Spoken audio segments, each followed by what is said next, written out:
Hello, fellow Auraxians. Today is tough. Normally I pick one topic and speak on that. It makes more sense that way. We start at the beginning, we talk about the points surrounding that topic, and it comes to a conclusion. Today I can't do that, because what I'm trying to cover is the result of a few different things coming together. So when I say headwind, it's really talking about an overarching theme. A sentence beneath the definition in the dictionary could be, Planetside 2 has faced a massive headwind throughout its lifespan. Now there's a lot of different sources that generate that headwind. Some of it is from Daybreak Games, the production company. Decisions the developers made, decisions the management of the company made. Some of the headwind comes from the genre Planetside 2 is in. It leaps the bounds of the traditional MMORPG trope or the traditional FPS and tries to land somewhere in the middle that's a tough sweet spot to find. And then finally, a lot of the headwind comes from the community. And we'll touch on each of those sources of drag today. So the first thing we're going to talk about under this theme is presence. And really it's social media presence. Everything is seen through the lens of social media. There used to be publications that put out reviews. People would subscribe and they'd read those reviews. Whether you're a freelance YouTuber, Snapchatter, or blogger, you compete in the same space as those publications. And every one of those people or organizations are seen through the lens of social media, which really boils down to their SEO or their search engine optimization. Can they get their content placed above everyone else's content? Whoever wins that battle wins the game, and they get the final say. They drive the discussion on that topic. Now, Planetside 2's social media presence has been terrible. I mean, epically bad. Probably sucked more than anyone in the history of Kung Fu, in the history of China, in the history of sucking. If you let your social media outlets, like YouTube or Twitch, languish, that means you lose control over the discussion of your game. If you look up Warframe on YouTube, the first video you see is from a guy named Mogamu, a dedicated, experienced, and knowledgeable Warframe YouTuber. And the second thing you see is Warframe's official channel. So if people are looking for discussion on Warframe, you either get a really talented, knowledgeable guy, or you get it right from the horse's mouth. You get it from the source, you get it from the developers. Now in a different video, I'm going to explain how Warframe keeps his talented YouTubers locked down. And no, just making a game that YouTuber likes is not enough. And why Planetside keeps losing its talented YouTubers like Joshino or Lone Star or Drax Gaming. But for this discussion, all we need to know is they're gone. So we've lost that talented, knowledgeable voice inside the community. And the Planetside 2 team has completely dropped the ball on maintaining their YouTube or Twitch channels related to Planetside 2. What that means is they have totally relinquished control of the social media discussion of the game, of the social media image of the game. And let me clarify one thing. Twitter has no relevance here. Players don't go searching Twitter for reviews on a game. Twitter is good for communication with people that are already in the community, but it doesn't do anything for the wider image of the game. So the reins of the discussion on the game are just sitting there for whoever to come by and snatch them. And this perfect storm that is really created by Daybreak Games is why you get something like Mandalore's review. I go over why it's not a qualified review in my last video, but in most cases, making an unqualified review is not a problem. It would be naturally rejected by other YouTubers in the community that know more about the game and can do a better job explaining and reviewing it. The end result is that the community would naturally reject a bad piece of journalism. It would have a low SOE ranking, and in the end wouldn't shape the discussion of the game. Because of his subscribership, it would have a run, but if there was another YouTuber that was constantly putting out popular videos on the topic, it would quickly fall down the charts. And there wasn't. Daybreak Games had already lost Joshino, Rel was gone because he had joined the dev team, and Drax Gaming was really brand new to the scene. He didn't have the following yet to be able to compete with that kind of viewership. So the only voice was Mandalore's voice, and it rapidly shot to number 1 on the SOE charts. And some people say, well, reviews don't matter. I just decide what type of game I want to play and go look for it. And that's true for some, but for a very large portion of the potential gaming population out there, reviews are everything. And Mandalore Gaming's review is the type of review that will crush a game.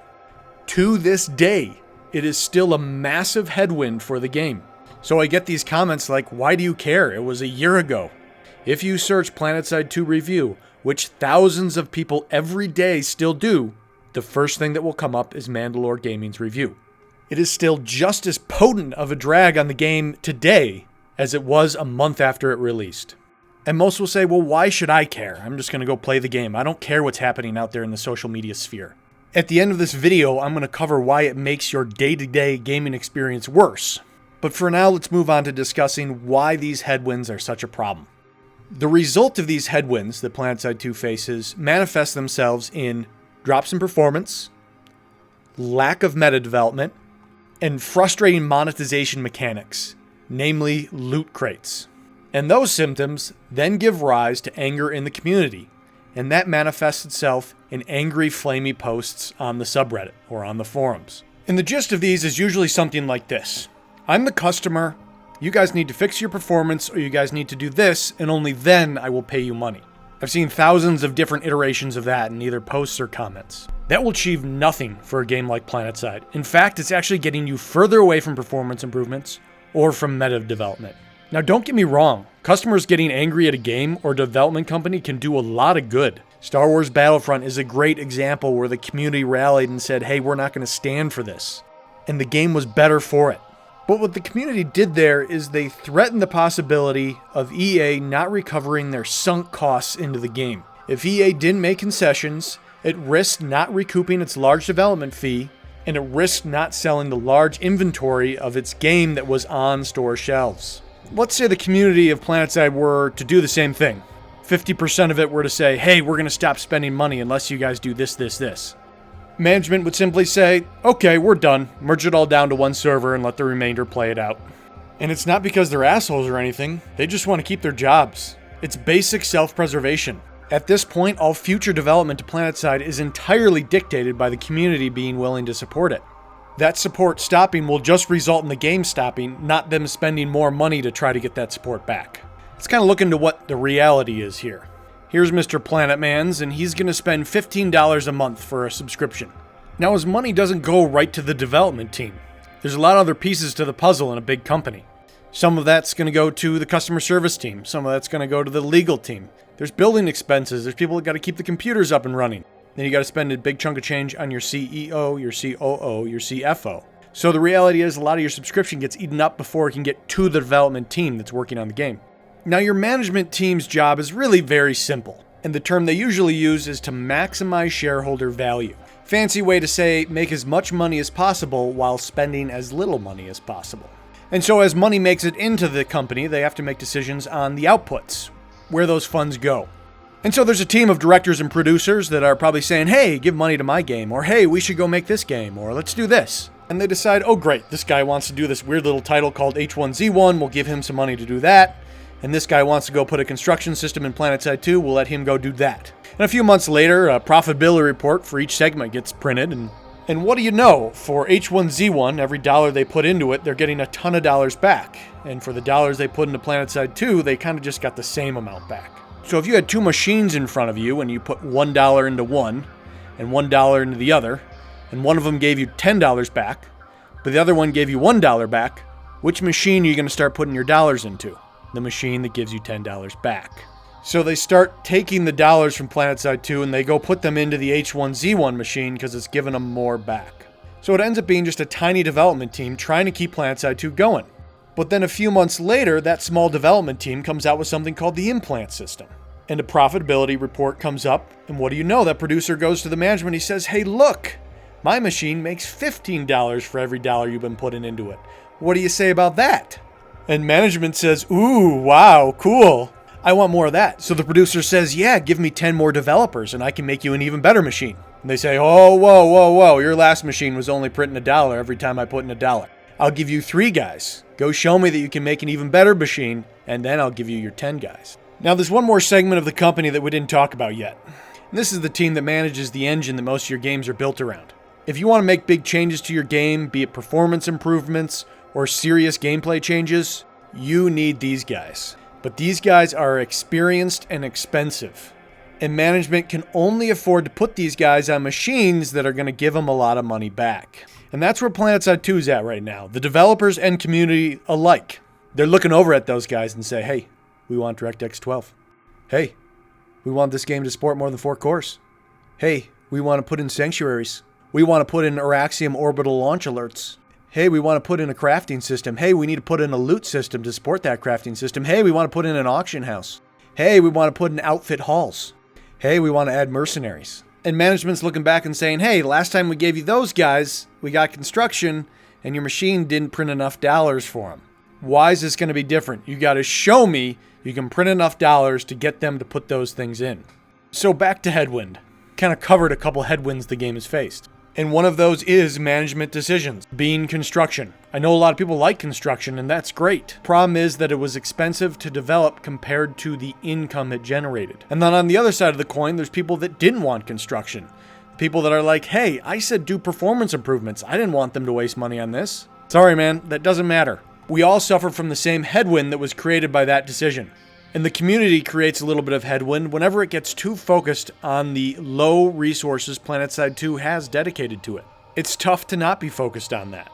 It's realistic to worry, are we ever going to get significant development again? And then the really dark side of the community is the people that quit long time ago but still linger around. And they predicted Planetside would die 3 years ago because they didn't put this feature in. And then they predicted it would die 2 years ago because they did put this feature in. And then they predicted it would die 1 year ago because this feature didn't make it. And then all of a sudden they go and hire 3 new devs, really throwing off their predictions that the game was just in maintenance mode. And so they have to work even harder to undermine forward progress in the game. But I guess my response would be, if you're here, if you're participating, why work against it? I'm not some delusional person that thinks if we just think positive thoughts for the next 6 months, we'll get great results and we'll get a meta we've all been desiring. But why be the brakes? Why be the anchor? Why be the headwind? If you're over it, if you think it's dead, if you think they can't turn it around, and even I wouldn't bet against you on that one, walk away. Find the next thing. Let everyone else that still wants to work at it, because they know there is nothing comparable, work at it without that added drag, without that added headwind. Shoot, you may even be able to come back in 2 years, and those remaining people will have got what you wanted into the game. Okay, so let's bring it all together. By a wide margin, the largest headwind Planetside has faced over the past year is this review. The search engine optimization war begins the moment a video is posted. And even though Mandalore had a much smaller base at the time, between that small base and the Planetside community's overwhelming support, this thing was catapulted to the #1 spot in the Planetside discussion. So with the current discussion in mind, I want to step back to why my rebuttal was so intense. I know it's pretty confusing. People are like, hey, this guy does pretty chill, monotone reviews. What's with busting out this edgy, sarcastic character all of a sudden? And the reason is this is one of the most dangerous types of reviews, because he speaks from a position of authority without actually having any. When he reviews implants, he doesn't buy all the implants, max rank them, and then say, hey, this is what I like, try them against each other. He picks up the regeneration implant and then says the first thing that comes to his head. He picks up the ammo printer implant and says the first thing that comes to his head. He tags onto the community's negative sentiment against Minor Cloak, but doesn't bother to acquire it himself and try it on the live server, and then review it. And then beyond unfounded opinion, he starts saying lies, like the devs secretly changed the continent population. This isn't a review, this is clickbait. This is saying what people want to see and hear without doing any research. What makes this most dangerous is he intersperses it with accurate points. Things that have been stated by the community, by people that are more knowledgeable and have more authority on the subject than him, and it ends up clouding the issue. People that really don't know anything about Planetside can't take either point critically, they just sort of accept it all or reject it all. And since most people looking for a review don't know Planetside, they are more likely to accept it all. And this is one of the suggestions that I am most terrified of. Someone suggesting you should counter this seriously, point by point. This technique has been used especially effectively in the recent news cycles. Get something that is untruthful, that is fake news, and put it out in front of well-respected news organizations. Even if it's complete unfounded fabrication, just because you have got it into discussion, you have elevated it far beyond just a bad review. You cannot give this sort of news the dignity of a point-by-point rebuttal. The last thing you should ever do is take it seriously. Laugh at it, downvote it. My approach was using sarcasm, however you want to do it. Just don't get caught up in this thought process that just because he makes a couple good points, you can excuse the multitude of lies. And then the next thing people are going to say is, Cyrious, you're taking this way too personally. Mandalore didn't really mean anything about it. He was just checking out a game and making a review. And I agree with you 100%. I assure you there is nothing personal about it, from him to the game, or from me to his review. It's all just business. And none of this crosses Mandalore's mind. To him, it's just more views and more subs. If he did a review on something like Overwatch, even though he'd get plenty of views, it would have very little effect on the game. He'd just be one voice of millions. It would just blend in the din. But bringing his audience to a game like Planetside, his audience is huge relatively. And he has no idea the damage he can deal wielding that weapon around such a small title. So it is totally just business. But it's serious business. And it affects your gameplay every single day. Reviews like this create such a massive drag on the game. It's the reason they don't put more resources on this title to make sure performance doesn't keep spiraling down. It's why they can't get the resources to add a crafting system. It's why they haven't been able to get sanctuaries in yet. It's why they can't improve the battle flow. So you're just an average player that's worked hard to help build the community, running outfits, running platoons, and you bump into a giant like this that is bashing the game apart. What can you do? How can you fight off such a negative headwind for the game? It's just simple math. You have to go win at the search engine optimization game. You have to get truth out there. You have to let people know that there's another side to the discussion. When I made the video, Is It Worth Playing Planetside?, I had around 300 subscribers. Now, I cherish every one of you that jumped on the Cyrious train early, but that also meant I had no power in the discussion on Planetside. Anything that I produced would be undoubtedly buried within the first 48 hours, because I would not be able to hit the viewership or like thresholds to make that video climb the search engine optimization charts. So a few people asked, including Mandalore, if the review was so full of lies and was so bad, why didn't you just say so? When what is effectively a giant, a YouTuber that has 100 times as subscribers as you, comes by your channel and says, good job, you don't say, thanks, the only reason I made the video is to clear up all of the bullshit in yours. That's a good way to make sure your video never sees the light of day. No, you exchange pleasantries and move on. It's a very disingenuous comment to say good job to someone that just created a video that contradicts everything you said in yours. And my reply to that comment was equally disingenuous. Sorry, man. Nothing personal. Here's the deal, guys. The developers don't have the resources to give us what we want, but they put a monetization system in front of the community, and the community came through in the clutch. Even while Planetside lost players, they were able to hire 3 new developers because the players that were there were willing to support the game. Just imagine how much further we'd be along if we didn't have the massive headwind of that review over the past year. If we were able to couple that success in monetization with an increase in the player base through having a positive social media presence, they'd be announcing time from the engine team to improve performance today. So people have to decide, when something as bad as this comes up, are you going to catapult it to the top because you're angsty about a monetization system that just came out? Or are you going to speak truth to power and say, hey, wait, that's not right. The dev team doesn't lie to us. They'll go on a live stream, show us under the physics engine, show us where there's a bug, and then say to us, hey, we don't know how to fix it. We're just pointing out that it's here, and that's why your tanks flip over randomly. We'll work on fixing it in the future. And you got to be able to say, hey, these implants do look weird. What are they going to do to the game? But let's give them a chance to play out on live before we jump to a conclusion. The community has to be able to stand up for itself and the game and say, nah, this clickbait stuff, this rabble-rousing just for the sake of views, we don't want it. Get that shit out of here. The math is pretty simple, guys. We put money in, we got 3 new devs out. The team is still 20 times smaller than what we had when the game was in development, but the more resources we put into it, the more we're going to get back in terms of development. So you should stop for a moment, pat yourself on the back. It was you guys that saved Planetside 2. I think there's more to this Hobbit than meets the eye.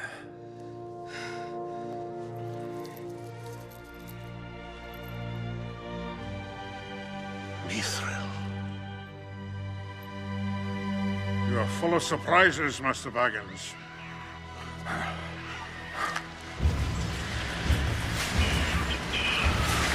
To the bridge of Khazad-dûm. So, fellow Auraxians, as we charge into the future, we will be beset upon from all sides. It's up to us to be a light in that darkness and make sure people know what the truth is. But there will be another Mandalore, someone else coming through and slinging mud at Planetside. The best thing you can possibly do is ignore it, but sometimes that's not an option. And in that case, someone's got to get down in the mud and start slinging shit right along with them. But I want to make something really clear, guys. That's my job. Are you not entertained? Are you not entertained? Is this not why you are here? If you hop down in the mud as well, it's just going to make everyone shitty. Your job is to stay up above all that. And as you always do, just continue to provide civil conversation on the topic. And be prepared to speak honest truth to power, even if it's not the popular opinion. Okay, folks, thanks a bunch for watching. I have to pause and say thank you to you all. For the first time in my channel's history over the past week, I crested over 1,000 subscribers a month. So thank you and welcome to everyone new. I'm hoping to, over the next few weeks, work out a good time where we can get into the game, hop into a platoon together, and maybe discuss the future of Planetside and what we can do to help it move forward. When I figure that out, I will announce it here, so please stay tuned. I want to toss a shout out there and award an MVP. And that goes out to Nomi Nomason. He's been with me since the beginning, and I know some of my videos that really rip Planetside a new one have been rough on him. But he's always a chill dude, he's always got something good to say, and again he comes in keeping the conversation civil. So thanks for being an all-around awesome guy, Nomi. And the final thing I got for you this week is something I discovered, and that is the best review of Planetside I have seen. He does in 15 minutes what it took me about 3 different series and 2 hours worth of video to do. But unfortunately his Planetside review got buried because he didn't fight the SEO battle. If this guy's video came out a year ago and got the attention either mine or Mandalore videos got, we'd already be looking at a new deep meta today. What I love about him most is he's not a great player, and he understands that and he announces it. He doesn't try to be something he's not, but he completely grasps the concepts and the fundamentals of Planetside 2. And that's what you need to put out a great review like him. You're going to see a link to his video here shortly. If you have time, I appreciate you giving him some love. That's all I got for you for now. Until next time, I will see you Planetside.